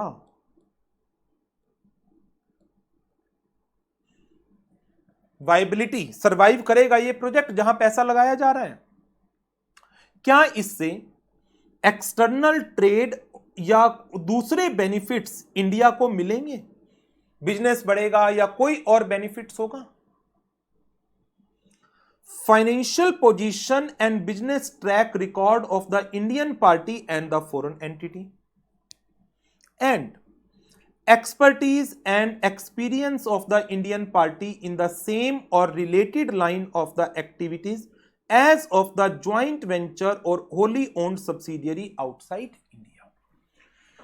कि इंडियन पार्टी जहां पर पैसा लगा रही है जिस फॉरेन एंटिटी में, तो क्या इंडियन पार्टी का अपना कोई एक्सपीरियंस एक्सपर्टीज भी है इसमें? तो वायबिलिटी, फाइनेंशियल पोजीशन, एक्सपर्टीज, इन सब चीजों को देखकर आरबीआई अपना फैसला लेगी। And therefore under the approval routes prior approval of RBI would be required, form number ODI with the prescribed documents to be submitted through the authorized dealer category 1 bank। Now, अब इसके बाद ये 3 छोटे छोटे से टॉपिक बचते हैं miscellaneous के। नंबर 1, क्या एक रेजिडेंट इंडिविजुअल भी इन्वेस्टमेंट कर सकता है? क्या रेजिडेंट इंडिविजुअल, इंडियन पार्टी की जो डेफिनेशन मैंने आपको करा रहा हूं उसमें 5 पर्सन के नाम आए हैं। Company, any other entity that is being created under the act of parliament, registered firm, LLP और entities notified by RBI. Individual नहीं है। तो क्या एक रेजिडेंट इंडिविजुअल भी डायरेक्ट इन्वेस्टमेंट कर सकता है? कर सकता है, लेकिन वो सिर्फ और सिर्फ 2 फॉर्म में कर सकता है। One is equity share and दूसरा compulsorily convertible preference shares. In equity shares and compulsorily convertible preference shares in a joint venture और wholly owned subsidiary. Resident individual के रेफरेंस में wholly owned subsidiary word justify नहीं होता, but regulation में लिखा हुआ है तो हम कुछ कर भी नहीं सकते। कितनी लिमिट तक इन्वेस्टमेंट की जा सकती है? Within the overall limit जो आरबीआई ने प्रिस्क्राइब कर रखी है under the liberalised remittance scheme. और ये आपको ध्यान हो तो जो हमने फॉरेन एक्सचेंज मैनेजमेंट की परमिसिबल कैपिटल अकाउंट ट्रांजैक्शंस पढ़ी थी, उसके अंदर लिबरलाइज्ड रेमिटेंस स्कीम में एक रेजिडेंट इंडिविजुअल मैक्सिमम कितनी फॉरेन करेंसी को यूज कर सकता है, that was prescribed there $250,000 in a year. तो क्या एक रेजिडेंट इंडिविजुअल भी डायरेक्ट इन्वेस्टमेंट या फिनेंशियल कमिटमेंट्स कर सकता है? डेफिनेटली हां, but maximum to the extent of $250,000 in a financial year, बस उससे ज्यादा नहीं कर सकता। आगे दो छोटे छोटे से पॉइंट और हैं। Prohibitions on direct investments in abroad by an Indian party. आप दो चीजों के लिए यह काम नहीं कर पाओगे, एक रियल एस्टेट बिजनेस के लिए और दूसरा बैंकिंग बिजनेस के लिए। इंडियन पार्टीज किसी फॉरेन एंटिटी में financial commitment for the purpose of carrying out real estate business और बैंकिंग बिजनेस नहीं कर सकते। इसके लिए पहले प्रायर अप्रूवल चाहिएगी आरबीआई की। रियल एस्टेट का मीनिंग वही है जो आपने foreign exchange management capital account transactions की रेगुलेशंस में रेगुलेशन 4 के पार्ट बी के अंदर पढ़ा था। तो इसलिए रियल एस्टेट की डेफिनेशन पर मैं नहीं जा रहा हूं, ऑलरेडी वहां हम डिस्कस कर चुके हैं।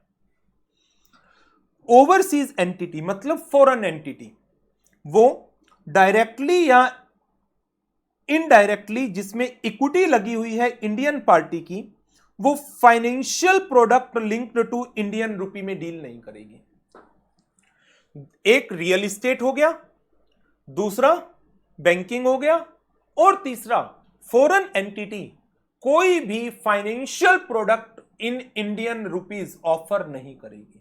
एग्जाम्पल दिए हुए हैं, नॉन डिलीवरेबल ट्रेड्स या forwards contracts including foreign currency derivatives हो गए, रूपी एक्सचेंज रेट्स, स्टॉक इंडिसेस, तो इनके अंदर डील नहीं करेंगे। तो तीन एक्टिविटीज हो गई जिसमें फॉरेन एंटिटी एंगेज नहीं होनी चाहिए।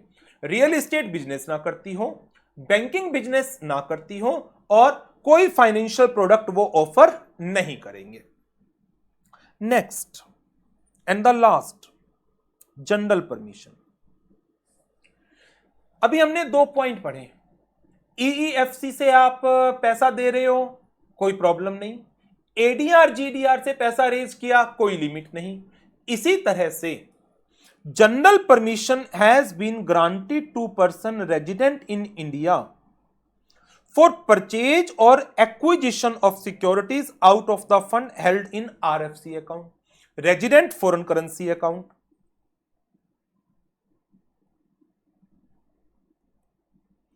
इस अकाउंट में से पैसा दे रहे हो, कोई प्रॉब्लम नहीं, कोई लिमिट नहीं।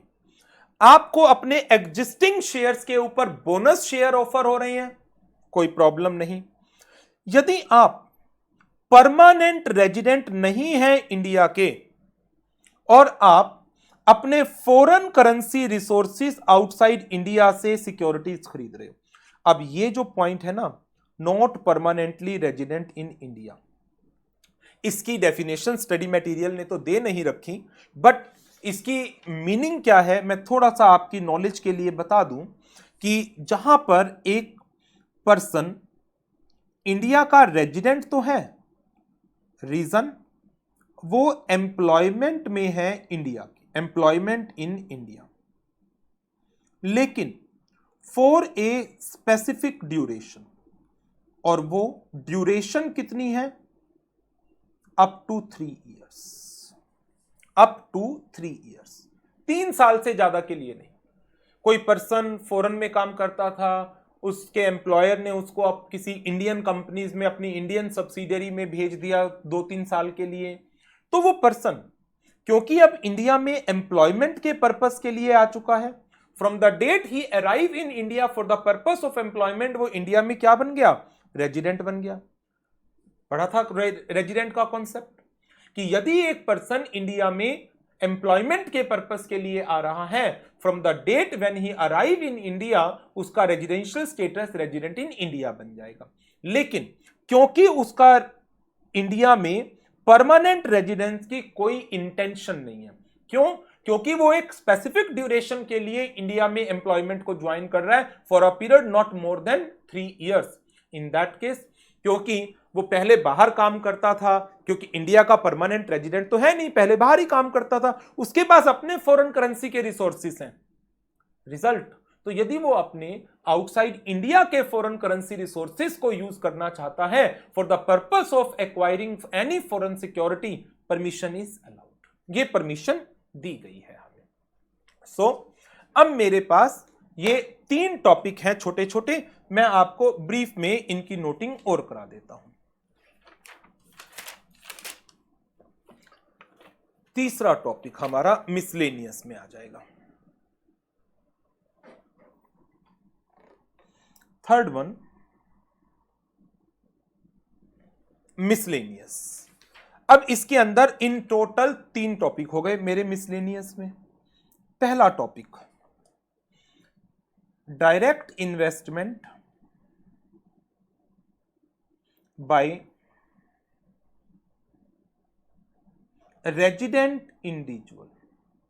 क्या ये अलाउड है? अलाउड है। Permitted within overall limit of liberalized remittance scheme. और वो कितना है? That is $2,50,000। $2,50,000। B point, B point है मेरा प्रोहिबिशंस का on direct investments by Indian party. किन किन चीजों के लिए? फॉरेन एंटिटी यदि एंगेज्ड है रियल एस्टेट बिजनेस में या फिर बैंकिंग बिजनेस के पर्पस के लिए, requires what? Prior approval of RBI.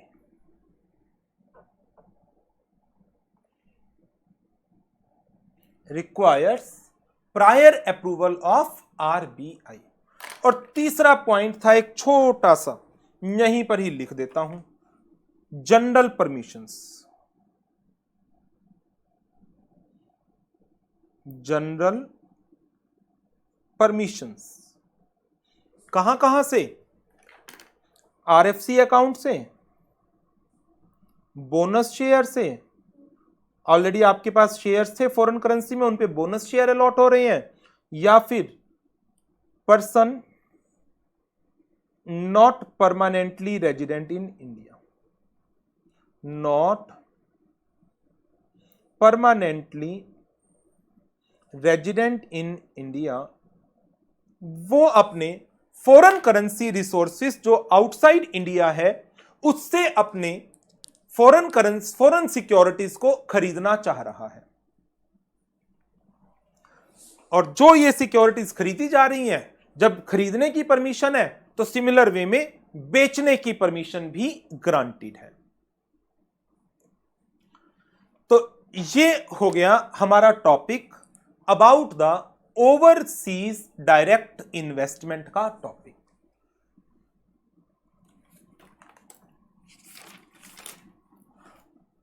First one, ODI का कॉन्सेप्ट आपको कवर अप करना है। देयर आफ्टर मोड्स में 2 मोड हैं, automatic route, approval route. Automatic route के अंदर 4 पॉइंट से परमिशंस के लिमिट, कितनी परमिटेड लिमिट है उसको मैंने काफी एग्जांपल के साथ आपको करा दिया।